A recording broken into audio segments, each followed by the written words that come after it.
and this is a big problem. Your kidneys like this are big tufts of long capillaries like this. And when these start getting blocked off, the kidneys start to fail. And it's the leading cause of dialysis. And the capillaries in the back of the eye, that's another end of the road place. And so you can't get collateral circulation in the back of the eye, so it's a leading cause of blindness. So that's why, even though you don't feel a thing with diabetes, you've got to get this under control, because it's one by one, it's shutting you down. It's slow death, capillary by capillary.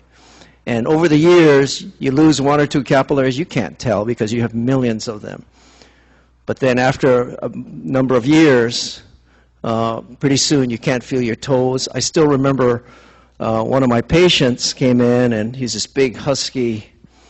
Actually, that Hawaiian fellow you saw in my film, he lost 150 pounds.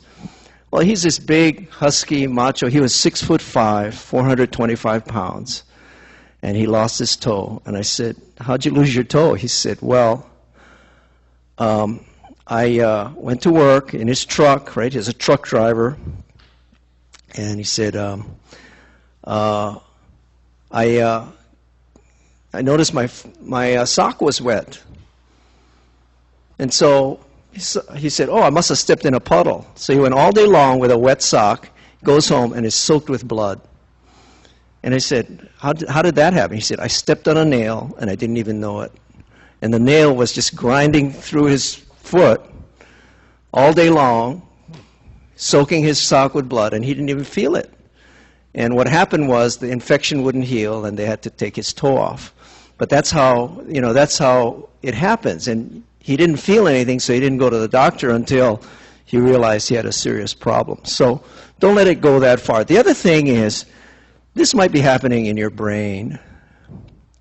And they're now admitting that there's a syndrome called diabetic dementia. You start losing memory cells. You start losing circulation. Remember that picture I showed you about the brain circulation?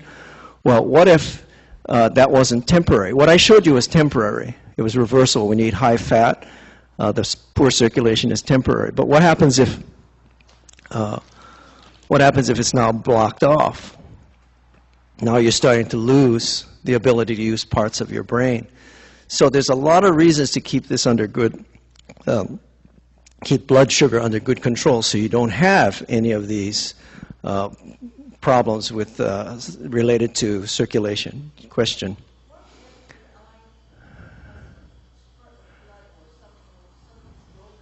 Right. That's what happens. Is that you have capillary hemorrhages because of the blockage. They have parts of the retina that'll die off because of poor circulation. Retinal hemorrhages is actually very common, and that's a diabetic complication. I need to add one more complication of diabetes, if it wasn't bad enough already. High blood sugar also accelerates the cholesterol deposits.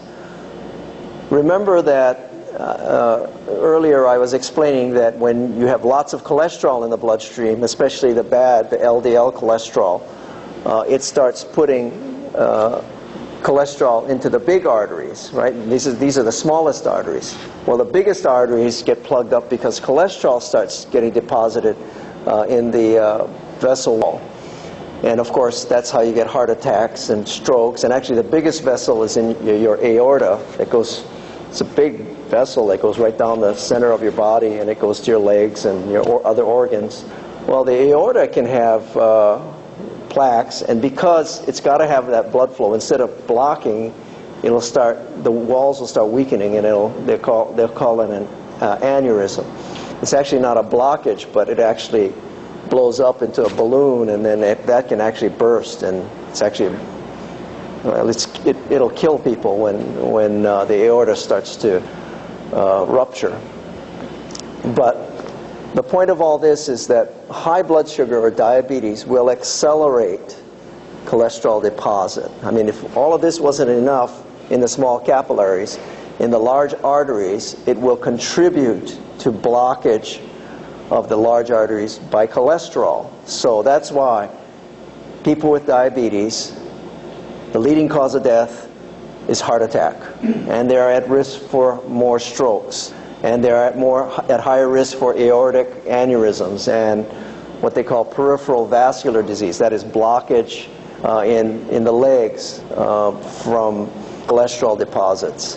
So that's just one more reason why controlling diabetes is important.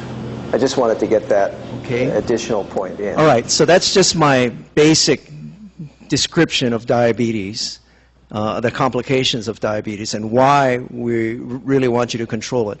And like heart disease, you don't feel it, you know, and that's the big problem. You know, you don't feel it, you don't see it, so a lot of people will just ignore it. And then all of a sudden something like my patient's situation happens, and you know, now it's a you know, catastrophic event like having to